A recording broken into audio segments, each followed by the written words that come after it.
Hey everybody, I'm Ben. I'm Lauren. This is Brain Stuff. Oh, right, yeah. And that's why we're here. Today's question is, how does popcorn work?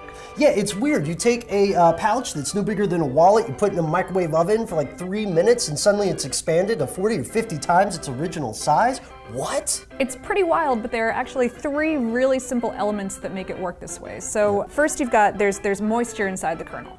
Then you've got starch also inside the kernel. And then the kernel itself is a hard but not too hard shell that's completely surrounding everything else in there. Oh, okay, so when a popcorn kernel heats up, either in a popcorn popper or in a microwave oven, that moisture inside the kernel turns into steam and it tries to expand. Right, but it's prevented from doing so by that hard shell. Eventually, when the pressure builds up enough, it will explode. Okay, well that part seems kind of normal. Like I don't want to be sketchy or anything, but a lot of things explode when you heat them. Right? Not that we know anything about that here. Yeah. Okay, but be cool. The strange part is the white solid stuff that forms during this process. Yeah. Well, it's not really that weird either. I mean, bread and muffins do that, albeit at a much slower pace, and technically that's a chemical reaction, not a physical one. If you really want to see popcorn in action, there are 3 experiments you can perform to get a better understanding of these principles. Oh, I forgot the first one. The first one, and it's really experiments of inaction. You can take a push pin or a needle and use that to puncture the shells of some popcorn kernels.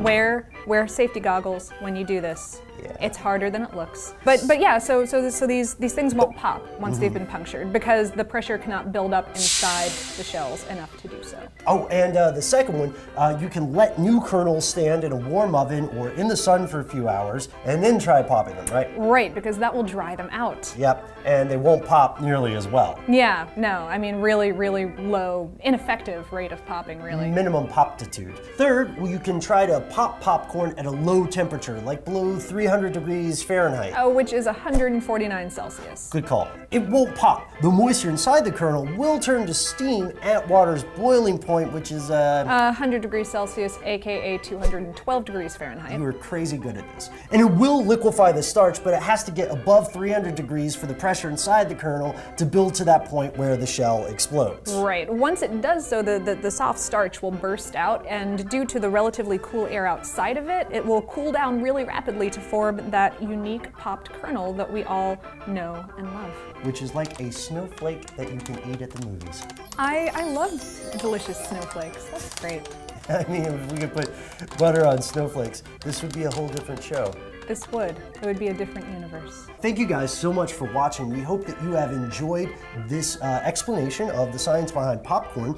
If you like this video, why not make it official and click the like button down there. Or leave us a comment, or if you have really enjoyed it, then hit subscribe so that you won't miss the next one. Yeah, that was good. That was good. Cool.